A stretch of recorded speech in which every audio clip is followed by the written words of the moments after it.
Hi, I'm Mike from 1A Auto. We've been selling auto parts for over 30 years. We're dedicated to delivering quality auto parts, expert customer service, fast and free shipping, all backed by our 100% satisfaction guarantee. So visit us at 1aauto.com, your trusted source for quality auto parts. 2007 to 2013, this is a Suburban, same for Tahoe, Yukon, as well as Yukon XL. 3 fuse boxes. I'm going to open up the door. You will want to have your manual because if you go to the index, it details the fuse boxes for you. So there's a fuse box under the hood in the engine compartment. So for right now, I'm going to just pull this to pop the hood, and we'll see that later. The first fuse box we're going to look at is right here on the side of the instrument panel.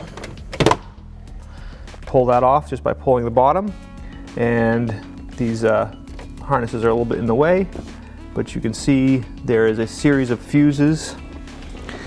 And if we look at our manual, we'll see that those fuses are for things like the rear seats, rear accessory power outlet, steering wheel controls, driver door module in the inside of the vehicle. And on this one, on the back side, if you don't have your manual, there's a pretty good diagram of what is what.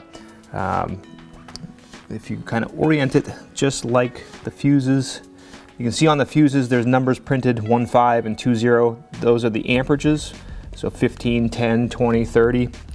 These numbers correspond to both descriptions here and in your manual. For example, number 6, which is here, is your left-hand stop and turn signal. Comes with a little fuse puller right here, and I'll just show you. There's little grips for your fingers.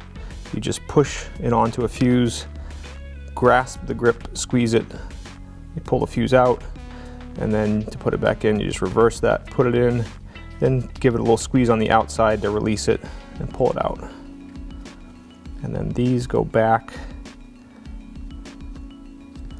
on like that, and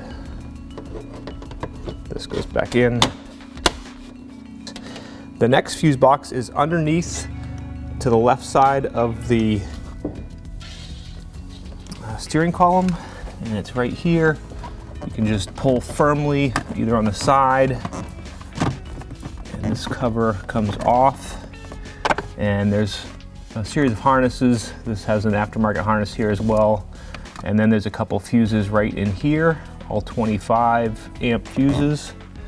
Does have a diagram of circuit breakers 1, 2, 3, and 4, and what those control. A little harder to see than what's in your manual though.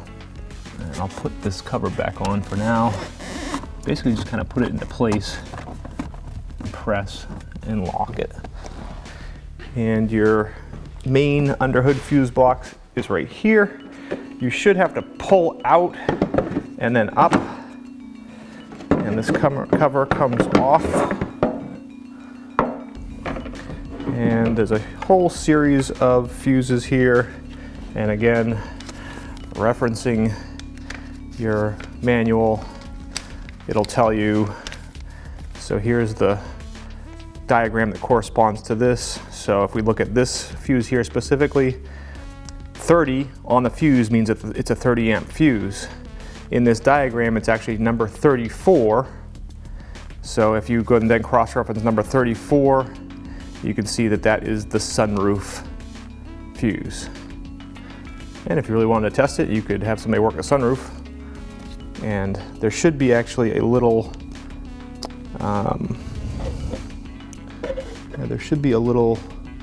fuse puller here. Many times you can grab hold of them with your fingers, pull them out, and push them back in, or use a small pair of pliers. Just be careful not to break them, and you never want to stuff anything into the fuse receptacle other than a fuse. And actually for this fuse box as well, there is a diagram underneath. This side is the gas engine, and if you had a truck that had a diesel engine, this is the diagram for the diesel. And to put the cover back on, the longer side goes to the outside, You want to get it as close to going straight down as possible. And it should go down and lock on. Thanks for watching. Visit us at oneauto.com for quality auto parts, fast and free shipping, and the best customer service in the industry.